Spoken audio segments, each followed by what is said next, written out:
Hello, everybody. My name's Tony Cardenas, and this is the Indy Real Estate Market Weekly Podcast. Today I have on the show Shelley Walters with FC Tucker, Justin Griffith with Keller Williams, Indy Metro Northeast. Am I right? That is correct. And then we have Kyle Morris with FC Tucker, Carmel. And we got a lot to talk about for what's going on in the market. So, Kyle, let's kick it off to what you are seeing in the market, and then let's move over to Shelley and then Justin. We haven't been on for a couple weeks because it's been a little slow, but now it's getting a little crazy. The holidays, right? Right. We did the lakefront. I thought that was pretty fun. Inventory's gone up significantly in those 2.5 weeks. I don't know. It's just a really odd market right now. It's a little bit of a seller's market, but also, depending on the house, a little bit of a patient market. So I don't know. That's one of the things we could talk about. Just pulse of the market is fluctuating per property, quite honestly. Yes. Yeah. It's not a given in any way. Yeah. Mm-hmm. So what are you seeing, Shelley, in the market, as in houses going on the market? What are you running into on offers? Are you starting to see a lot more action in this zone, in this market? The thing that's been very interesting, and it does, is totally house per house, like Kyle said. If it's just different, it's hard to explain, but it's just been so different. And everybody keeps talking about the last 2 years. Well, that's kind of over because it's already June, so we're into our third year. But the last 2 years were like, you almost kind of knew what you could expect. Like, okay, the house hit the market. Now the conversation is, when the house hits the market, should you leave it open? Should you accept the first offer? Agents that are still coming into the market as new agents right now aren't being told how this market's working. And I had a listing, and somebody was frustrated that I was leaving listed it on Thursday, and offers were due by Monday morning. It's the standard that I've always done in this market, and she just thought that was the weirdest thing. And I'm like, have you not been doing this? I mean, I don't know. And so it's kind of like, should each house be looked at differently? Yes. But in my instance, any house that I think is going to sell with multiple offers, I'm still in the process of wanting to give buyers the opportunity to get into this house and get as many offers as possible for my seller. But, I kind of look at it also as another way towards my buyers, agents that are in my field with me, give them the opportunity to, get their buyers in there. Oh, yeah. I think, Kyle, you were talking about earlier, what you saw happen to you. It's kind of like, I kind of almost look at it as a gesture of goodwill. Like, here's my listing, get a chance to see it and not fight about it. But let me ask you a question. You're selling, we did this a few weeks ago. You're selling my house, let's say. Yeah. And my house is selling for $350,000. Okay. And we get my price. Okay. And I come to you as the seller, and I say, Shelley, I don't want any more offers. I don't care. Right. Well, that's true. So why, my question is, why should you waste your time trying to get more or letting more people into the house? Or No. You just told me what you want to do. I have the conversation with the seller. Here's how we can go forward with the sale of your house. Okay. You tell me, no, I don't care. I want $350. If you get me $350, I'm done. I wouldn't do it. Okay. The standard, leave it open. If I'm talking to my seller, I would say 99% of my sellers go, get me as much money as possible. Okay, I just wondered. And if you got a lot of showings scheduled, it would be beneficial to you to let the showings happen before accepting something, because you're having interest right now, and in this market, if you have interest, you're gonna make on that. Yeah. So to that point, so let's take your scenario, right? Yeah. And fifth showing sends you an offer, and you have 30 stacked up for the weekend already, because that's how that works. Right.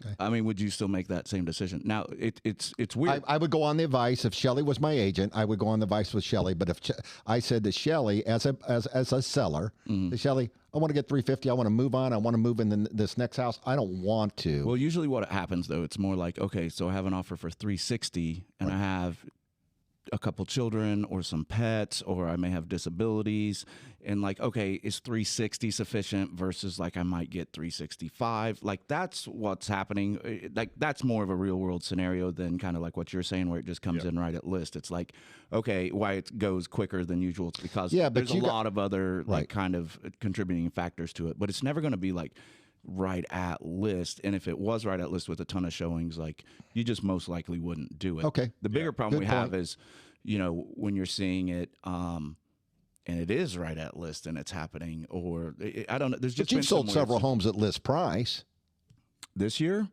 all over list. Majority, yeah. In my stats today, I mean, do the list to sale ratio to kind of show where we are. In the I've sold one, and to this point, so like I had a great house that was sitting.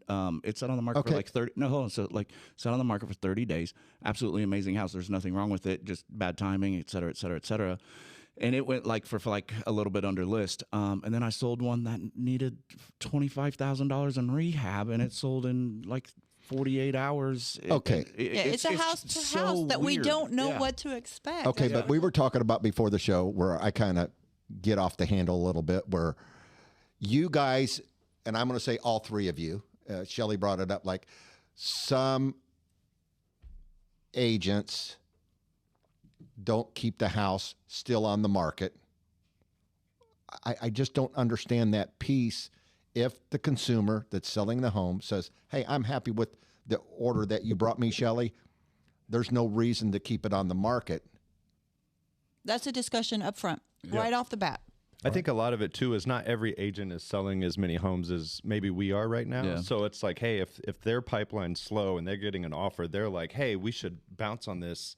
You know, because they want to get the deal done. Just because they're like, hey, we have a bird in the hand, like, let's make this work. We don't know if we wait, like, what it's going to happen. But again, if you get an offer and you have showings scheduled, you should always give those showings a chance to get through. Okay, now a lot of it's communication, though. If an agent just told you, like, hey, they've got, you know, it's just been a lot for them. They've got, like, sweet, you know, but like, and I do get that communication, but I also don't get that communication, right? And so it's just that's a lot of it. I think we started right off the bat on this, is saying this market is not a given in any instance with any of these houses. Every house that hits the market, you just really don't know. There's no standard anything. Like, you know, the seller, I've been in an instance where we were going to make an offer and I called the agent, and it literally says in the agent to agent remarks they're going to have offers open till Monday. So I'm thinking it's okay, but I call the agent just to talk to them, and they go, oh no, they're baked. The baby can't get a nap. The dog, they're tired of putting the dog in the car. It's too hot. They want an offer. They aren't. We're pulling that information out. It changes on a dime. When a seller starts going through this crazy process of showing their home, they may change their mind as well. So it's always fluid. So Tony, like your question is like from the very beginning when we sit down with the sellers, we find out their motivation and what they want and what their process is going to be for them. If they tell us what you're saying, then we aren't going to put the information out there that we're going to hold it open for 4 days. We're just going to let the first one hit. If we have a seller who's starting to get completely stir crazy from all the showings, then we're probably going to have to readjust. If we are going to say one from the very beginning that offers are open till Monday and it's working fine, then offers are going to be open till Monday. We may get offers. I mean, we do get this happen, and they'll say, I want a response like in 12 hours. And you're like, we have these, but there are agents that'll try that as well. So you have to know each instance how to navigate it, and that comes from experience through this market of navigating each individual thing. When I get an offer and I say offers are due on Monday, and they say, you know, you get 12 hours. Well, if you're 40,000 over and my seller loves it, boom, yes. Yeah. Because we have that right. It's never, there is no model. Nobody came up with a model for this. It's trying to navigate it the way we can. Let me interject something real quick. Okay. But right before the show, we were talking about agents. Let's go into that just a little bit. You were talking about agents that. Well, they're frustrated. I think everybody is extremely frustrated in this market. There's a lot of burnout. Yeah, there's burnout. There's frustration. Compassion fatigue. Yeah, buyers are getting really, upset about the rates and not being able to make offers because now their prices have gone on up and up and up. Agents are frustrated because they've made 9 offers for these buyers. The buyers are firing them because they think it's their fault. It's not their fault. But like I'm talking about, the one I was talking about, I had my offers open till Monday. And the agent called me and literally reamed me because we wouldn't take offers until Monday. And I said, that's not really what that says. Isn't that up to you as an agent? Here's what I'm asking. Can you get mad at that agent for that? Or if the customer said to you, I have taken my price, I don't want to hear anymore, how can that agent, A, be upset, or how could, that's my question. It's a lack of understanding on that agent's part, because there should be no emotion towards me, because all I would have done is I would have shot you an offer with a short timeline and put the ball in your court to make a decision. Yeah. I don't have to be mad at, like, I appreciate that you put that. I can write whatever I want. You still have to present it. You know? I want to put your seller in the position where they already have to start deciding. Well, she said her buyer would not play that game and didn't want to have to pay more than list and compete. And my first question was, well, where have you been for the past 3 weeks or 3 years? But it's okay. But don't shoot the messenger. I didn't make this market, but that's just what I've decided is working best for me. But again, if she had sent me a great offer, then we would probably have looked at it. But she told me also the buyer wasn't willing to go above list. It's hard. And the price was $225,000 in Sobro. So I think it's going to go a little competitive. Just my opinion from my experience. So yeah, this is where I get back to buyer fatigue, agent fatigue, and a little bit of emotions are ramping up right now in trying to navigate this market. So yeah, people are kind of coming at each other with their claws out, and I just don't think it's necessary. Yeah. One thing I had too is we had a best and final due by a certain time. And when I called the agent on the Monday, because my client was prepared to put an offer in, and I said, hey, what's the deadline for the offer? He goes, well, we didn't end up getting any. Right. So Yeah, what we were going to offer and what we ended up offering was about $20,000 less, and we did get that offer accepted. So it could go both ways, but it's also a risk. Mm-hmm. Well, and that goes to the communication we keep harping on. If you hadn't called the agent, and you hadn't heard that information, you would have gone, here, let's write this offer. But then I get back to that is the escalation clause. Exactly. I'm all about the escalation clause. I'll come in and I'll give you list or maybe 5,000 over, depending on the price point, and then I'll escalate. Then you have to have your competitive bids to force me to that price. Yep. Mm-hmm. So Well, I people don't will say- throw that big number out. Yeah, there's just such a lack of understanding of that. I'm a big fan of them also, but people be like, well, you just told me what your top dollar is, and I'll just counter back with that. And I'm like, and I'll just say no. Like, Or not allowing escalation clause. I don't know why Right, agents are like, oh, I'm not yeah. allowing an escalation clause. And it's, Like, because I know, you're shortchanging your client. It doesn't make sense to me. I think, again, there's no rule book in this market at all. But through experience and constantly doing it over and over and again, I've just come up with what I feel is my best idea of how to go about it.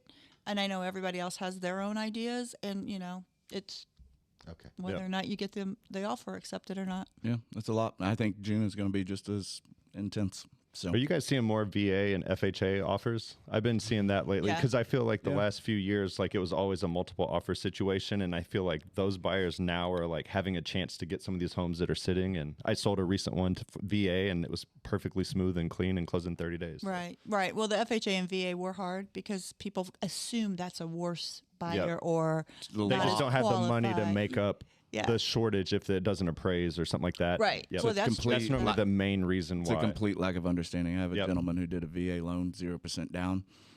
I mean, he could have paid cash for the thing. Right. He did it because it was a benefit that he was entitled to and used. And so That's there's just what I such a lack say of too understanding about the of VA both. loan. Yeah. That's a little frustrating. People don't understand what the VA loan Same with means. FHA. They're like, oh, it won't close. I'm like, based on what? Like, I walked in there. Like, I mean, it's a whole thing. So, but I mean, there's certain properties that just don't qualify. I had one last weekend, sold super quick. I got 4 VA or FHA offers on, and I literally wrote on there, it's not certified for FHA. Right. Yeah, it's like, I don't know what to tell everybody. Exactly. And I got 4 FHA offers. I'm like, Well, I literally. and that's sad. Why didn't the agents look at that before they sent you that Exactly. offer? That's what's I mean, sad. The excuse me. To buyer me, is that's in that's an agent that's not. Yeah. I mean, Or just why weren't smart they enough. qualified for FHA? Maybe our listeners don't.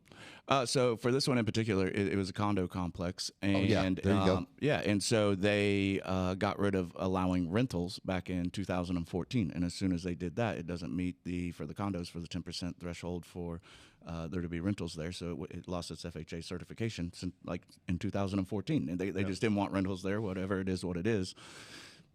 And that's it just good, happens, Kyle, you that know? you looked into that and you put that on the listing, because there are times, as a buyer's agent, you have to do your due diligence before you show it.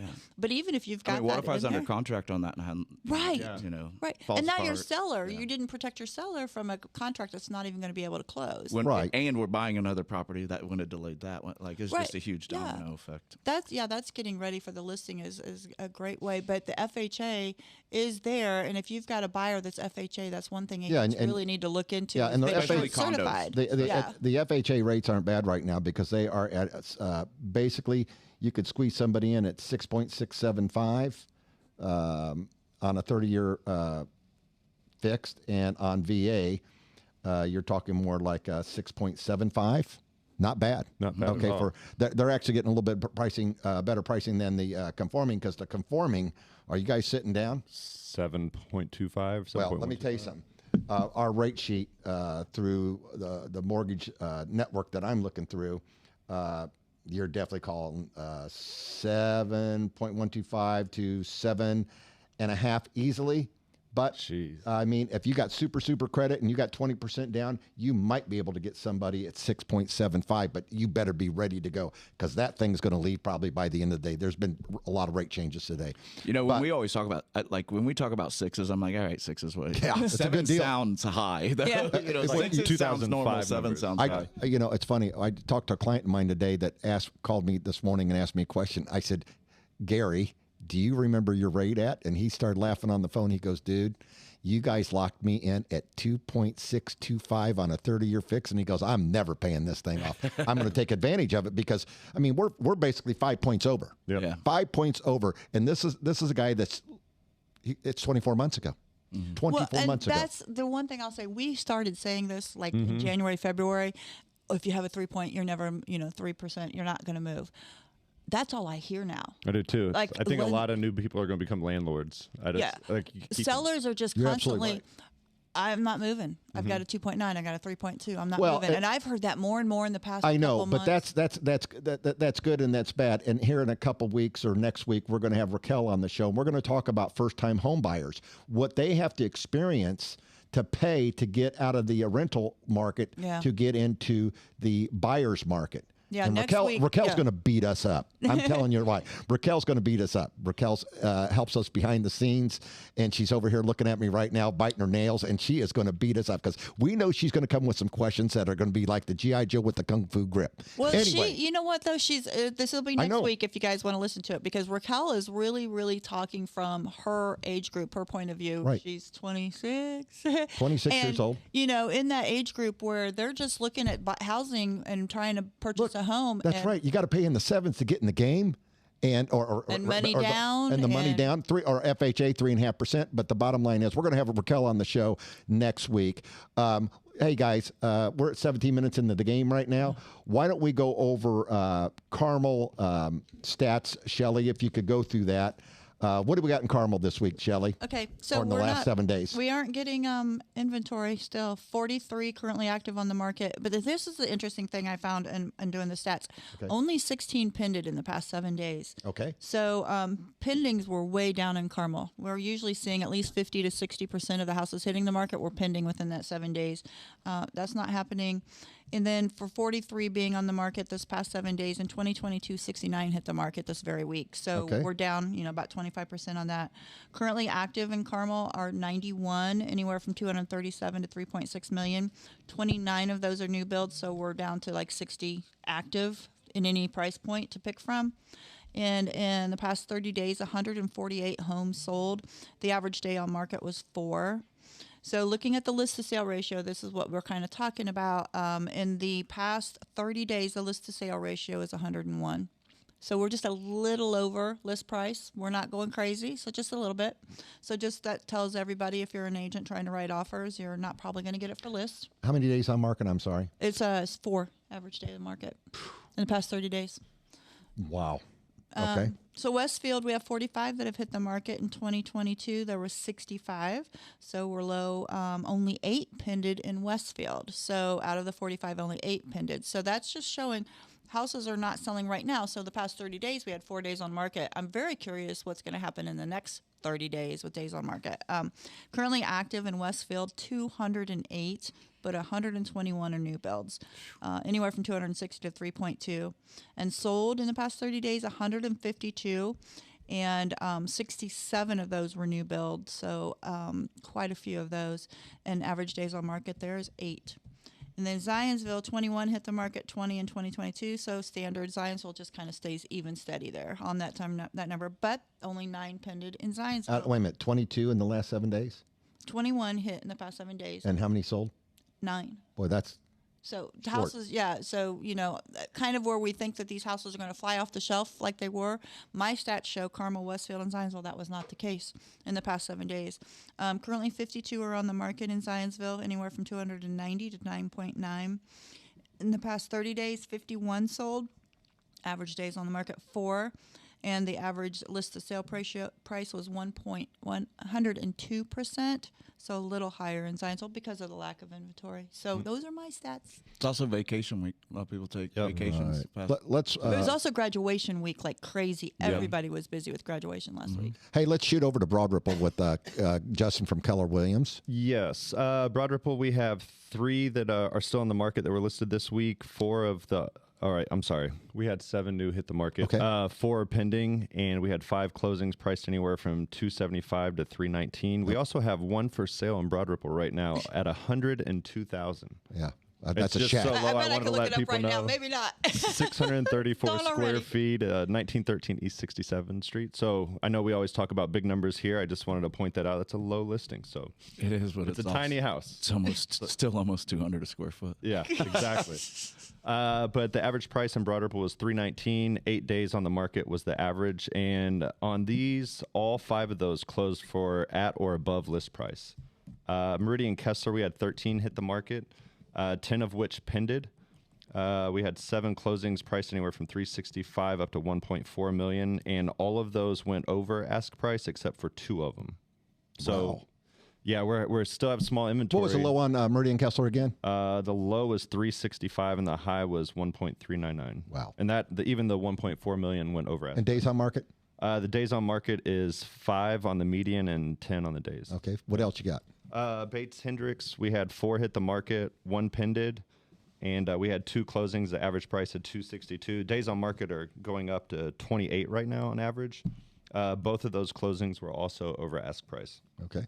And lastly, Fountain Square, we had 7 new hit the market, 6 pended. There's still 28 on the market there, priced anywhere from $175 to $695. 6 pending, 4 sold, average price $375, days on market 45. Okay. So days on market are going up, Yep. and I think that's also Except for gonna Broad show- Ripple, Meridian Kessler. Yeah, exactly. And Carmel. Well, they just have such low inventory, but I think Right. like as the summer months come and more listings hit the market, we might see. I think it's going to be a inventory big start week sitting. this week, too. I hope Yeah. so, because I'm getting ready to list one in Fountain Square. Okay, so. Kyle Morse with FC Tucker. Let's go over your stats for Noblesville and Fishers. Am I correct? Yeah. So Fisher's at 44 went on the market, anywhere from 254 to 2.3 million. Actually, so for both of mine, inventory is going up, kind of what Shelley was saying, and everybody is frustrated with the market. Like, even though stuff isn't pending as quickly, that's actually good in my opinion, because people aren't selling because they're afraid to go buy because it's over list, and like this is adding inventory, so prices aren't necessarily, there's just more out there, so not being as competitive. So I think it will help the market in general. But in Fishers, 44 went on the market, 29 are still active, 15 pended. 38 total pended. Average days on market is 18. There's 101 on the market in total. So I think it was 101. 101, and so I think it was like 89, 90, like when we did it before the lakefront properties. Average days on market is 18, but the median is 7. Noblesville, 32 went on the market, anywhere from 199 to 2.3. 21 of those are still on the market. 11 pended. 30 total pended last week. Average days on market is 23.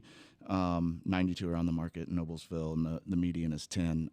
I will say that when I was looking at it, surprisingly, in the past month, a lot of the high dollar houses all sold.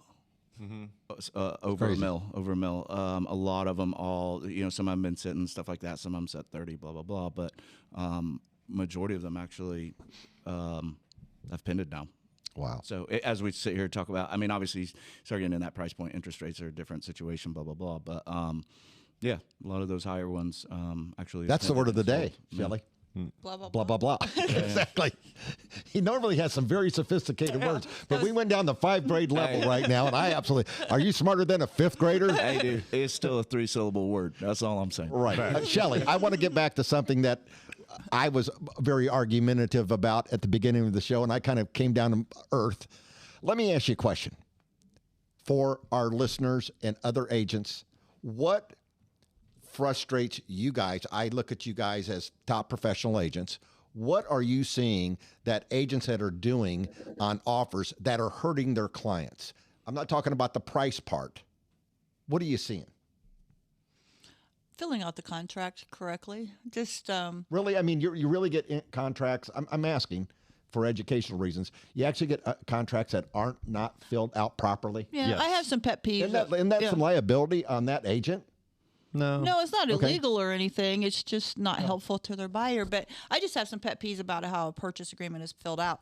And it's really funny you talk about this because I absolutely loved. I came across the listing that you always. This is one thing agents need to do is if there's supplements, go find them because they make a phone call and say, "Do you have this and this and this?" I do very very good due diligence getting my listings ready and provide as much documentation about this property as I can, and to get phone calls about, "Hey, what about this?"